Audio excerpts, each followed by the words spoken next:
முதலீடுகளை ஈர்க்க போகிறார் அப்படின்னு சொல்கிறார். 10 லட்சம் கோடிக்கு வெளிநாட்டு முதலீடை ஈர்த்து விட்டேன் அப்படிங்கிறார், ஈர்த்து விட்டேன்கிறார். நான் சொல்கிறேன், கணக்கு காமிங்க. சும்மா வாயில் மைக்கில் வச்சு பேசுனீங்கன்னா 10 லட்சம் கோடிக்கு வெளிநாடு முதலீடுகளை நீங்கள் ஈர்த்து விட்டீர்கள்னா எப்படி நம்புறது? கணக்கு காமிங்க, வெள்ளை அறிக்கை போடுங்க. அந்த 10 லட்சம் கோடி வெளிநாடு முதலீடுகளை ஈர்த்ததில் இங்கே நீங்கள் கொள்ளையடித்து நீங்கள் அங்கே வெளிநாடுகளில் போய் கம்பெனி ஆரம்பித்து அதில் எத்தனை கம்பெனி கணக்கு வருது? 10 லட்சம் கோடியில் உங்கள் கம்பெனிங்க கொள்ளையடிச்சது போது எத்தனை லட்சம் கோடி? அதைத்தானே ரொம்ப நாளாக கேட்டுக்கிட்டு இருக்கேன். நோபல் ஸ்டீல் பிரைவேட் லிமிடெட் எவ்வளோ கோடி? 1000 கோடி. நோபல் ஸ்டீல் பிரைவேட் லிமிடெட் நமது தமிழ்நாடு அரசாங்கத்துடன் புரிந்துணர்வு ஒப்பந்தம் போட்டது 1000 கோடி. இவர் சொல்கிற 10 லட்சம் கோடியில் அந்த 1000 கோடி அதுக்கு இயக்குனர் உதயநிதி. இப்போது அதுக்கப்புறம் உதயநிதியை மாற்றி இப்போது அன்பில் மகேஷை இயக்குனராக போட்டிருக்கிறீர்கள்.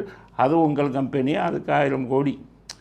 அது இதெல்லாம் டிஎம்கே ஃபைல் 1 வருது. அண்ணாமலை கொடுத்தது. அவர் அப்படியே கொடுத்துட்டு அதோடு விட்டுட்டு போயிட்டார். எல்லாத்தையும் கொடுத்துட்டு விட்டுட்டு போயிட்டார் அவர். அதுக்கப்புறம் நீங்கள் ஜார்ஜ் பேங்க் லண்டனில் சபரீசன் பேரில் ஆரம்பித்ததுன்னு சொன்னார் அண்ணாமலை எதுவும் சொல்ல. அது பூரா இடி கொடுத்தது. நோபல் ஸ்டீல் பிரைவேட் லிமிட்டடு இதெல்லாம் இடி கொடுத்து அண்ணாமலைகிட்ட கொடுத்து பேச சொன்னாங்க.